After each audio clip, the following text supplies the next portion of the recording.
I'm going to show you how to take down your P99 slide here. This happens to be a Gen 1 P99 in 40 Smith & Wesson. This will work for both calibers though. The only difference being the slide is a little bit bigger on the 40 version here. But I'm only going to be taking apart the slide in this cleaning. I'm not going to be taking apart the frame. But for a detailed cleaning, which you should be doing every so often, every 1,000 rounds or so, or more often if you like, you should probably do this. Now, I don't claim to be an expert at this, but I don't see any other takedown videos of the P99 here on YouTube, and there's a couple things to take note of. Again, I'm not an expert, but I want to do is get this information out of there to help people from making mistakes, because I made a slight mistake the first time I took this down, and it ended in a little bit of misery where I had to get a spare part. So I'm going to show you how to avoid making those mistakes. First of all, what was the mistake I made? It was with the takedown. I didn't take the back plate off properly, so I broke this plastic back plate. Smith & Wesson's fantastic customer service there sent me out a brand new one for free, and it was in here in less than a week, but I'm going to show you how to avoid that little issue as well. So, how are we going to do this? Okay, step one, we're going to drop the mag. And it is loaded, yes. Hornady Critical Defense, in case anybody's wondering. We're going to check to make sure we're clear, and we're clear.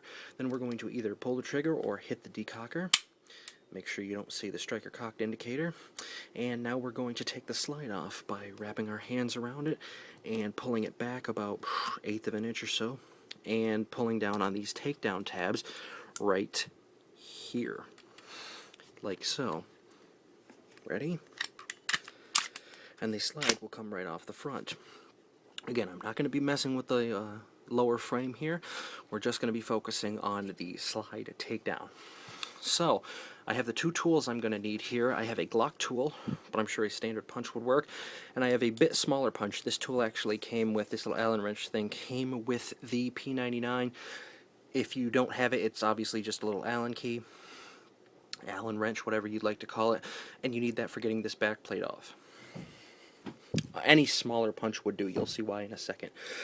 Okay, what we're going to do is take the back plate off first. Now, this is the back plate. What you want to do is, let's zoom in here, focus. This top has two parts to it, the part on the left here and the part on the right. The part on the right is actually the back of the striker assembly. You want to press that down with the Allen wrench, and then you can slip this back plate off. Do not crank on this back plate to try to get it off. It should slip off very easily once you take the pressure off of it, because these back plates, much like the one on the Glock, can break. So, let's do this here. Try to get this on camera. Stick my little wrench in here. Push down on the assembly, and then slip the back plate off the back. Now, I've moved it down a little bit so it's out of its recess so you can see what happened. Okay, let's zoom in here. I pressed in on this little piece that's now in there. You can kind of see it in there. And that allowed me to get this back plate moving. Now it's holding the striker assembly in still. What you want to do is you want to put your hand over the decocker, and you want to put your thumb over the striker assembly, because those two things are about to fly out when you move this plate down. So do it as such. Okay, now I caught all of the objects. Here's the back plate, set that aside. Here is the decocker that I caught with my hand. Set that aside. And here is the striker assembly. You just grab this little tab down here, push it out the end, and it'll come right out. This still has the factory lube on there. I believe it's red. Okay, and that's your parts right there. The main parts, you can also take the extractor down, which I'll show you here. This is it gets a little weird when you do it. What I do is I take the Glock tool, and let's try to focus. You'll notice that there are two things you can depress here. I believe this is called the locking block. Again, I'm not an expert on these part names. And this is called the striker pin, or not striker, the extractor pivot pin or something like that. Don't know the exact names, but you don't want to press this one down. You want to press this one down, the one on the one towards the back of the slide. And if you press it down enough with my little Glock tool here, if you press it down enough, the extractor will have popped out from the back there. Okay, now put your hand over these two objects, those two things that I just mentioned, the two things you can depress. Put your thumb over them and pull the extractor from the back here, and it'll come right out the side. Okay, again, the reason you want to put your thumb over them is because they want to fly out. Now that it's out, now that the extractor is out, you can pull the locking block out. And there you go. That's your main parts. You do not, much like the Glock, want to get any oil down your little firing pin striker assembly channel there. It can cause problems. The debris from firing can get in there, and you don't want that to happen. You don't want to have that happen. The other two main parts here are the barrel and the recoil spring. Recoil spring, you just push it forward a little bit, it pops out the bottom. And the barrel, you drop it down, and if it doesn't come out, if you don't press it down, it doesn't come out, just push it forward a little bit, then push it down, and pull it out. And that's your main pieces. Let's focus in on here so you can see the main pieces. You can oil some of these, but I would not touch the striker assembly with oil, because you don't want any oil in that striker channel. It can cause problems, just like the Glocks. Well, a lot of this design is based off the Glock, so that's not a big surprise there. But you can clean it out. It's always a good idea to clean it out. Use perhaps a Q-tip. Pipe cleaners might work. You can probably jam a toothbrush in there, a clean one, to loosen up some of the particles, but just don't oil it. And these are your main parts. You can clean them off. If you have an ultrasonic cleaner, I'm sure you can put them in there. You could wipe them down with oil as long as they're dry when they go back in, especially this guy right here. Again, the striker assembly. Do not want to get that oiled. And then you're going to put them back together. Now, some people would just say, just do the reverse of what you just saying there, man. I don't like reviews when they go, or takedowns when they go like that, or any sort of process. I'm going to show you how to put it back together here, because some parts are a little challenging to get back in.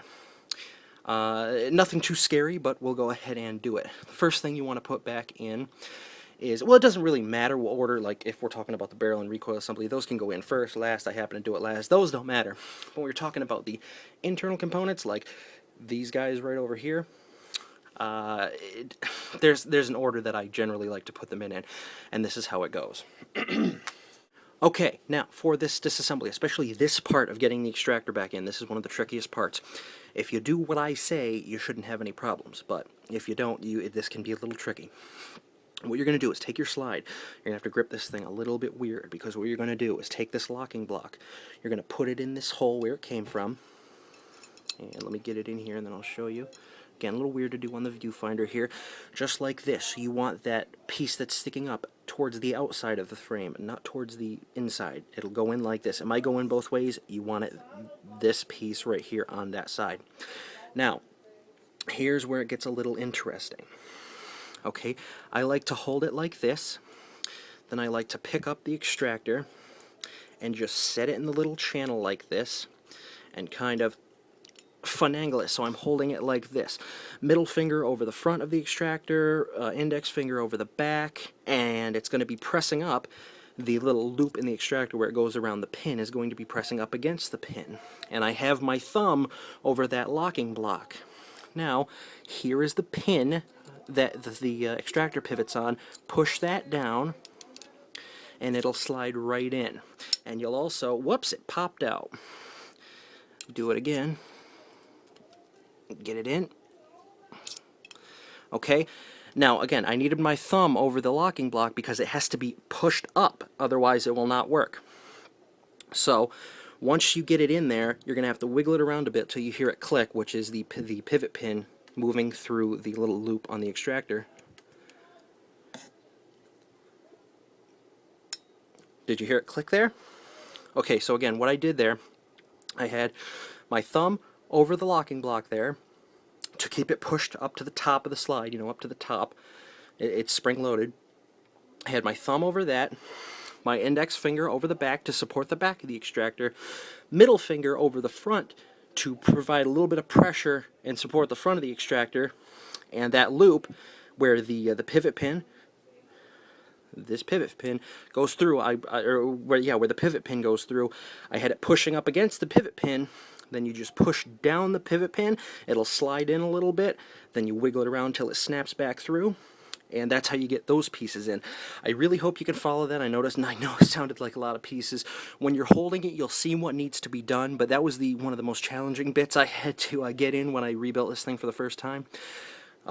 But once you do it once, you'll know exactly what I'm talking about. I know it was a little confusing me explaining there, but you'll get the hang of it.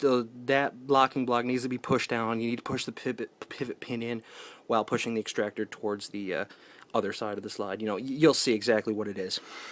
But anyway, once you get past that, here's another slightly challenging aspect, far less challenging than getting that extractor back in.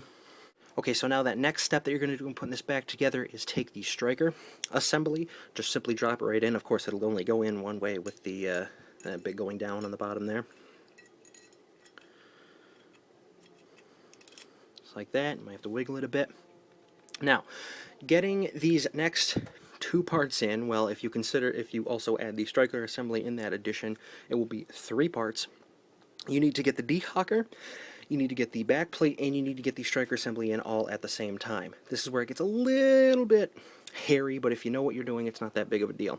You take your decocker, spring-loaded here, and it goes, of course, in the decocker slot. It takes a little wiggling to get it in there because it's got a 90-degree angle in it, but you put it in there just like this, and it'll want to keep popping out. It'll want to keep popping out. You have to keep your finger on it, okay? You take it, you keep your finger on it, and then you take your Glock tool, and I push down this time on the left of the striker assembly. I push down, come on, focus now. I push down on the left, right there, of the striker assembly with this tool, as such. Okay, push down. Okay, then I grab it with my other hand, put my finger over the whole thing I've got held down here, and now, while I'm holding everything together, because if you let it go, the decocker's going to fly one way, the striker's going to pop out, but now you take the back plate, slide it in,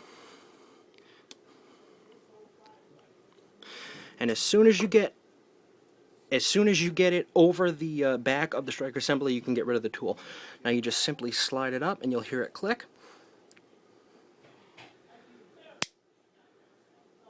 And that's it. Then you're just going to slip the barrel back in. You can start by pushing it forward just a hair. Then it'll drop right in. You take your recoil assembly, put it back in. It'll only go in one way. The knobbed end is going to go forward. The flat end is going to go back. Push it so it hooks over the flat part of the barrel. I don't know if you'll be able to see this in the shadow, but there is a flat part of the barrel that you want to hook it over. It'll go right in. You won't be able to assemble it if you did it wrong, so don't worry about it. And then you slide it back on the frame. And there you go. You don't even need to push the takedown tabs back up. Now you just want to do a function check. I've loaded a snap cap and a bunch of live rounds, but the top one is a snap cap in this magazine, so we're going to make sure everything functions correctly.